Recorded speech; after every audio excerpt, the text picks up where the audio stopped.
Bonjour à tous, on se retrouve pour ma toute première vidéo officielle.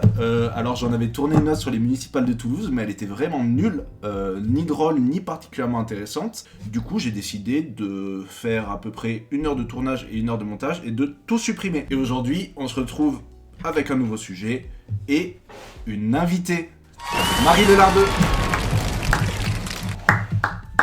T'es pas trop dans le champ. Alors pourquoi on invite Marie aujourd'hui, de quel sujet elle va nous parler? Maxime, pourquoi? C'est peut-être dans le titre. De quoi? Touche pas au micro. De quoi? Si tu veux pas que je m'énerve. Sinon on va plus Si tu veux pas que je m'énerve, touche pas au micro. Ça va être coupé tout ça. On coupe tout ça. J'ai les larmes aux yeux. Et larmes à la main. Pour défendre aujourd'hui le Venezuela, Marie. Alors je m'y connais très peu dans le Venezuela. On change de sujet. Ouais. Pour défendre aujourd'hui les territoires océaniques. Insulaire à la limite. Pour défendre aujourd'hui les territoires insulaires océaniques. Ok.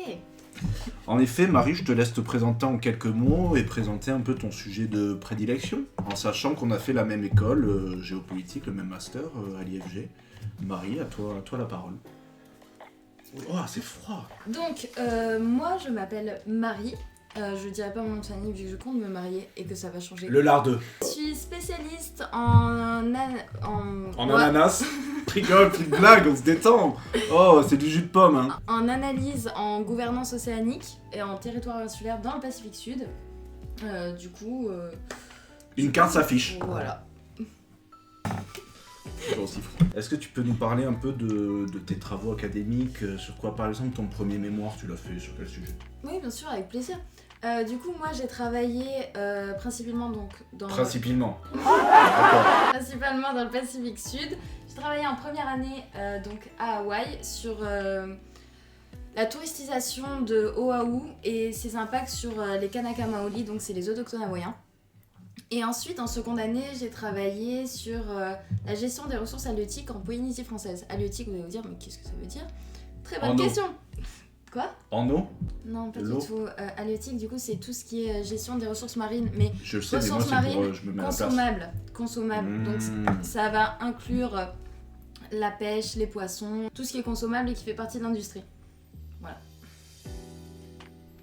Ah, les perles, par exemple, de Tahiti, etc. dedans. Ah, on n'inclut pas ça dedans. On n'inclut pas ça dedans. Et est-ce que dedans on inclut la pétrochimie, les ressources en dessous des sols des océans? Oui, le forage sous-marin, bien sûr. Quel est pour toi le plus grand danger aujourd'hui pour nos océans? Pour moi, ça va être la consommation de poissons en général et la surpêche. La surpêche, en fait, si tout le monde consomme du poisson, ça sera obligatoirement de la surpêche vu qu'on est trop sur Terre. Donc si tout le monde mange du poisson, il y aura toujours de la surpêche et les océans Moi, je en mange pas de souffriront poisson toujours. marin. J'ai bu du thon chez toi il y a 2 mois. Non mais c'est un vrai problème et je vous invite tous à devenir Et on vous invite tous. végé, vegan, pouvez si venir. vous avez la foi.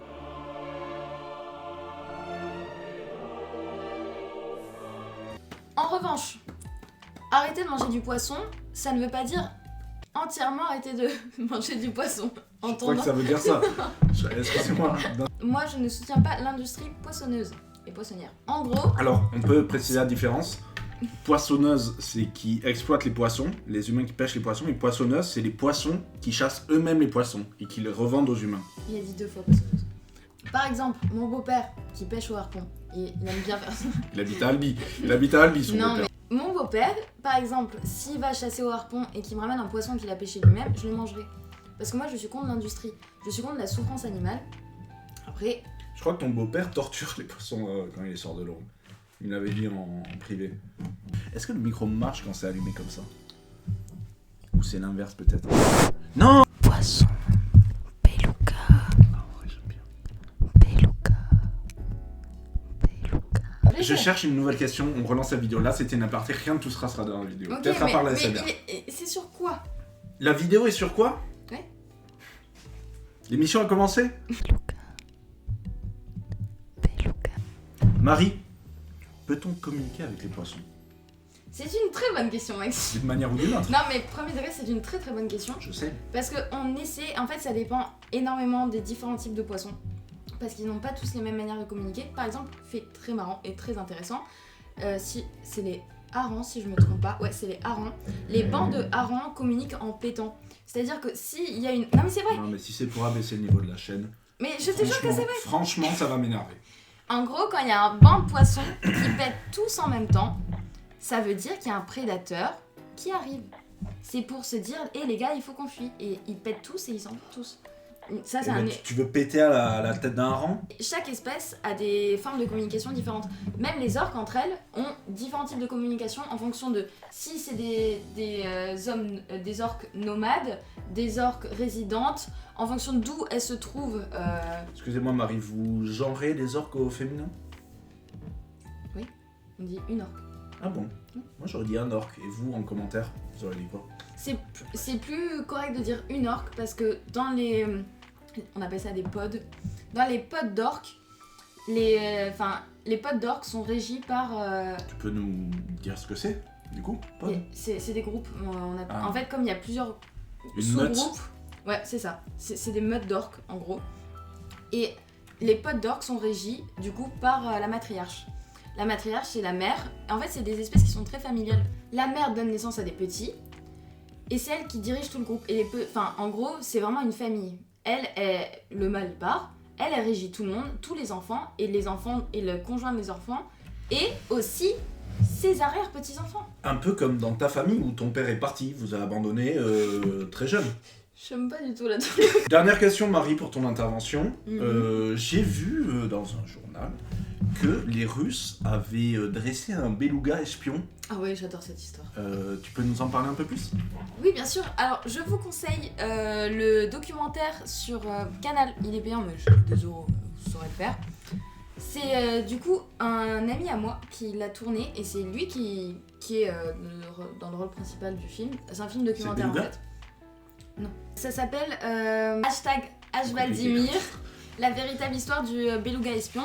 Et en fait, c'est vrai, pendant la guerre froide, sur les dauphins et les belugas, mais surtout sur les belugas, vu que du coup les belugas ils vivent dans des zones antarctiques, et du coup ça leur permettait d'aller directement en Europe.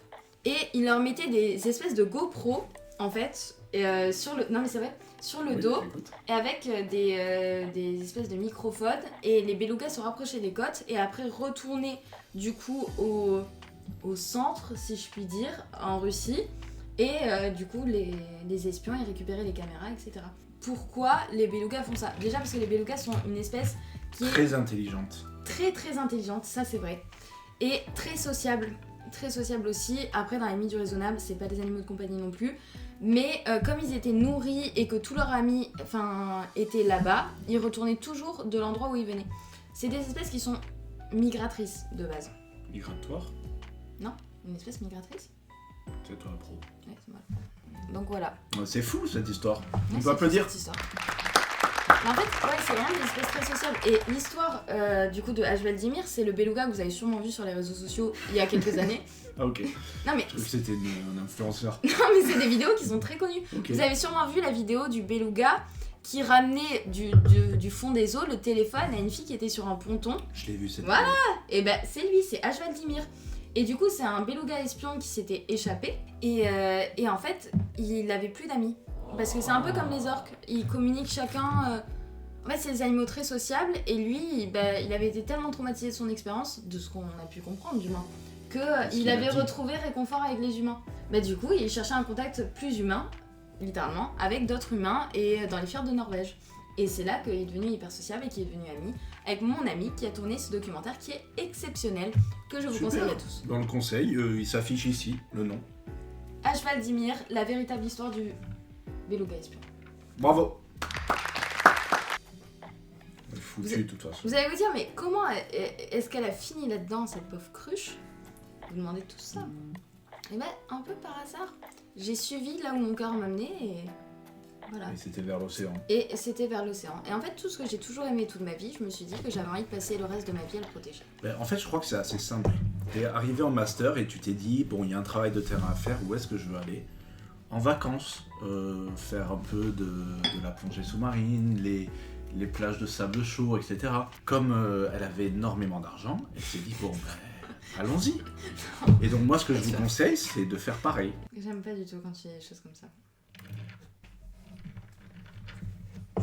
Alors Marie, j'ai entendu dire que pour prolonger ton engagement, tu partais dans à peine 2 jours au moment où cette vidéo est tournée, en voyage de protection de l'environnement. Alors tu peux nous en dire un peu plus?